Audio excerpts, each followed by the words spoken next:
Hello friends, എല്ലാവർക്കും Sumi's tasty കിച്ചൻ്റെ ഒരു പുതുപുത്തൻ എപ്പിസോഡിലേക്ക് സ്വാഗതം. ഇന്നൊരു റമദാൻ റെസിപ്പി ആയിട്ടാണ് ഞാൻ വന്നിരിക്കുന്നത്. ചിക്കൻ ബ്രെഡ് പോക്കറ്റ് ആണ് ഇന്നത്തെ റെസിപ്പി.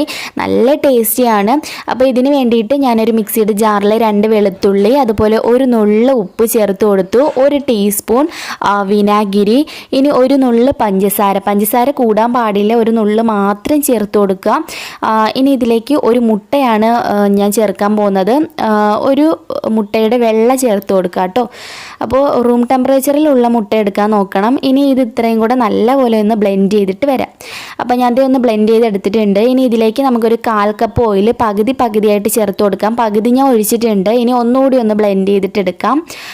എന്നിട്ട് വീണ്ടും ഇത് തുറന്നതിന് ശേഷം ബാക്കി പകുതി ഓയിൽ കൂടി ഒഴിച്ചു കൊടുക്കാം. എന്നിട്ട് ഒന്നുകൂടി ഇതൊന്ന് ബ്ലെൻഡ് ചെയ്ത് എടുക്കാം. അപ്പം ഞാൻ മയോണൈസ് ഇവിടെ റെഡിയാക്കിയിട്ടുണ്ട്. കണ്ടോ, സിമ്പിളാണ്, 1 മിനിറ്റ് മതി, പെട്ടെന്ന് ഇങ്ങനെ റെഡിയാക്കിയിട്ട് എടുക്കാവുന്നതേ ഉള്ളൂ. അപ്പോൾ നമുക്ക് ഈ ഒരു മയോണൈസ് ഒരു സൈഡിലോട്ട് മാറ്റി വയ്ക്കാം. അടുത്തതായിട്ട് നമുക്ക് ഈ ഒരു ബ്രെഡ് പോക്കറ്റിന് വേണ്ടിയിട്ടുള്ള ഫില്ലിംഗ് ഒന്ന് റെഡിയാക്കണം. ഞാനിവിടെ ഒരു 2 ടേബിൾ സ്പൂണോളം സവാള, അതുപോലെ ക്യാപ്സിക്കം, പിന്നെ എടുത്തിരിക്കുന്നത് ക്യാബേജ്, പിന്നെ ക്യാരറ്റ്, എല്ലാം ഈ 2 ടേബിൾ സ്പൂൺ വീതം മതി കേട്ടോ. ഒരുപാടൊന്നും എടുക്കണ്ട, 2 ടേബിൾ സ്പൂണും വീതം മതിയാവും. ഇനി ഇതിലേക്ക് നമുക്ക് ഒരു 3-4 ടേബിൾ സ്പൂണോളം മയോണൈസ് കൂടി ഇട്ട് കൊടുക്കാം. ഇനി ഇതിലേക്ക് ഞാൻ ചിക്കനാണ് ചേർക്കാൻ പോകുന്നത്. ഞാൻ ഏകദേശം 1/2 കപ്പ് ചിക്കനാണ് എടുത്തിട്ടുള്ളത്. ഇത് വേവിച്ച് വെച്ചിരിക്കുന്ന കേട്ടോ. ഈ ചിക്കനിലേക്ക് ഞാൻ ഉപ്പ്, അതുപോലെ കുരുമുളക് പൊടി, പിന്നെ ചേർത്തിട്ടുള്ളത് ഇഞ്ചി വെളുത്തുള്ളി പേസ്റ്റ്, എല്ലാം കുറേശ്ശെ മതി, പ്രത്യേക അളവൊന്നുമില്ല. കുറേശ്ശെ ചേർത്തിട്ട് നല്ലപോലെ ഒന്ന് വേവിച്ചെടുക്കുക. നല്ലപോലെ വേവിച്ചതിന് ശേഷം ഞാൻ ചെറുതായിട്ട് പിച്ചിയിട്ടിട്ടുള്ള ചിക്കനാണിത്. കണ്ടോ, കൈ കൊണ്ട് തന്നെ ചെയ്താൽ മതി. കണ്ടോ, ഇതുപോലെ ചെറിയ പീസാക്കി എടുത്താൽ മതിയാവും. കണ്ടോ, ഇതുപോലെ പിച്ചി അങ്ങ് ഇട്ട് കൊടുത്താൽ മതിയാവും. നല്ലപോലെ വെന്തിരിക്കുകയാണെങ്കിൽ പെട്ടെന്ന് അങ്ങ് ഇതുപോലെ ചെയ്തെടുക്കാൻ പറ്റും. അപ്പോൾ ഞാൻ പറഞ്ഞ ഈ രീതിയിൽ തന്നെ നിങ്ങൾ ഈ ചിക്കൻ ഒന്ന് വേവിച്ചെടുക്കണം. ഇനി ഈ ചിക്കൻ കൂടി നമുക്ക് ഇതിലോട്ട് ചേർത്ത് കൊടുക്കുക. എന്നിട്ട് നല്ലപോലെ ഒന്ന് മിക്സ് ചെയ്തിട്ട് എടുക്കാം. ഓൾറെഡി ചിക്കനിൽ ഞാൻ ഉപ്പിട്ടാണ് വേവിച്ചത്. അതുപോലെ മയോണൈസിലും ഉപ്പിൻ്റെ ടേസ്റ്റ് ഉണ്ട്. പിന്നെ വെജിറ്റബിൾസിന് വേണ്ടിയിട്ടുള്ള കുറച്ച് ഉപ്പ് കൂടി ഇതിലേക്ക് ചേർത്തിട്ട് വേണം ഒന്ന് മിക്സ് ചെയ്ത് എടുക്കാൻ വേണ്ടിയിട്ട്. അത് ഞാൻ ഒരു സൈഡിലോട്ട് വെച്ചു. അടുത്തത് ബ്രെഡാണ് വേണ്ടത്. നമുക്ക് എന്തെങ്കിലും വെച്ചിട്ട് ഇതുപോലെ, ഞാനിപ്പോൾ ഒരു ഗ്ലാസ് വെച്ചിട്ടാണ് ഇത് കട്ട് ചെയ്യുന്നത്. എനിക്കിപ്പോൾ ഇവിടെ കിട്ടിയിട്ടുള്ളത് ചെറിയ ബ്രെഡ് ആട്ടോ. കുറച്ച് വലിയ ടൈപ്പ് ബ്രെഡ് കിട്ടുകയാണെങ്കിൽ അതായിരിക്കും ഇതിന് കൂടുതൽ നല്ലത്. അപ്പോൾ എൻ്റെ കയ്യിലുള്ള ബ്രെഡ് ചെറുതാണ്, അതുകൊണ്ടാണ് ചെറിയ ഗ്ലാസ് വെച്ചിട്ട് ഞാനിത് ഇതുപോലെ കട്ട് ചെയ്യുന്നത്.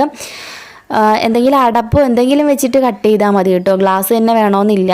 വലിയ ബ്രെഡൊക്കെ ആണെങ്കിൽ കുറച്ച് വലിയ അടപ്പ് വെച്ചിട്ട് നമുക്കിത് കട്ട് ചെയ്തെടുക്കാവുന്നതേ ഉള്ളൂ. അപ്പോൾ 2 ബ്രെഡ് ഒന്നിച്ച് വെച്ച് വേണം ഇത് കട്ട് ചെയ്തെടുക്കാൻ വേണ്ടിയിട്ട് കേട്ടോ. എന്നിട്ട് അത് ഇളക്കാനും പാടില്ല. ആ 2 ബ്രെഡ് ഒന്നിച്ച് വെച്ചിട്ട് കട്ട് ചെയ്തെടുക്കാം.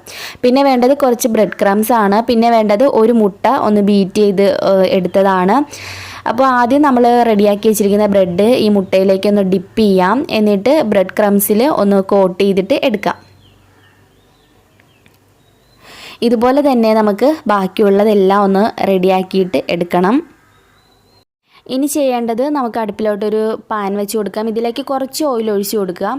ഓയിൽ ഒന്ന് ചൂടായിട്ട് വരുന്ന സമയത്ത് നമ്മളിപ്പം റെഡിയാക്കി വെച്ചിരിക്കുന്ന ബ്രെഡ് ഓരോന്ന് ഇട്ടിട്ട് നല്ല ഗോൾഡൻ ബ്രൗൺ കളർ ആകുന്നത് വരെ ഒന്ന് ഫ്രൈ ചെയ്തിട്ട് എടുക്കാം. ഇതൊന്ന് റെഡിയാക്കിയിട്ട് എടുത്തതിന് ശേഷം നല്ലപോലെ ചൂടാറിയതിന് ശേഷം നമുക്കിത് ഇതുപോലെ ഒന്ന് കട്ട് ചെയ്തിട്ട് കൂടി എടുക്കാം.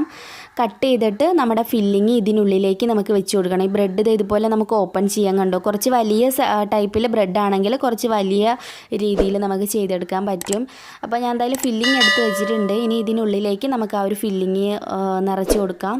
അപ്പോൾ ബാക്കിയുള്ള ബ്രെഡിൽ കൂടി നമുക്ക് ഇതുപോലെ ഈ ഫില്ലിങ് ഒന്ന് വെച്ച് കൊടുക്കാം.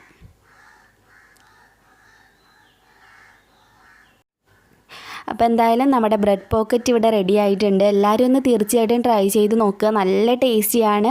അതുമാത്രമല്ല ഒരുപാട് പാടൊന്നുമില്ല ഉണ്ടാക്കാൻ വേണ്ടിയിട്ട്, പെട്ടെന്ന് റെഡിയാക്കി എടുക്കാനും പറ്റും. അപ്പോൾ നമ്മുടെ റമദാൻ റെസിപ്പി എല്ലാവർക്കും ഇഷ്ടമായെന്ന് കരുതുന്നു. തീർച്ചയായിട്ടും ട്രൈ ചെയ്ത് നോക്കുക. വീഡിയോ ഇഷ്ടമായിട്ടുണ്ടെങ്കിൽ ലൈക്ക് ചെയ്യാൻ വേണ്ടിയിട്ട് മറക്കരുത്. അതുപോലെ നിങ്ങളുടെ ഫ്രണ്ട്സ് ആൻഡ് ഫാമിലിക്കൊക്കെ വീഡിയോ ഷെയർ ചെയ്യുക. പിന്നെ ഇതുവരെയും ഈ ഒരു ചാനൽ സബ്സ്ക്രൈബ് ചെയ്യാത്ത ഏതെങ്കിലും കൂട്ടുകാരുണ്ടെങ്കിൽ സബ്സ്ക്രൈബ് ചെയ്ത ശേഷം കൂടെ വരുന്ന ബെല്ലൈക്കൺ മറക്കാതെ ഒന്ന് ക്ലിക്ക് ചെക്ക് ചെയ്ത് വെക്കുകയാണെങ്കിൽ ഞാൻ പുതിയതായിട്ട് വീഡിയോസ് അപ്ലോഡ് ചെയ്യുന്ന സമയത്ത് നിങ്ങൾക്കതൊരു നോട്ടിഫിക്കേഷനായിട്ട് കിട്ടുന്നതായിരിക്കും. പിന്നെ ഇൻസ്റ്റാഗ്രാമിൽ ഇതുവരെ എന്നെ ഫോളോ ചെയ്യാത്ത ഏതെങ്കിലും കൂട്ടുകാരുണ്ടെങ്കിൽ ഫോളോ ചെയ്യുക. ഇൻസ്റ്റാഗ്രാമിൽ സുമീസ് ടേസ്റ്റി കിച്ചൻ എന്നൊന്ന് സെർച്ച് ചെയ്താൽ മതി കേട്ടോ.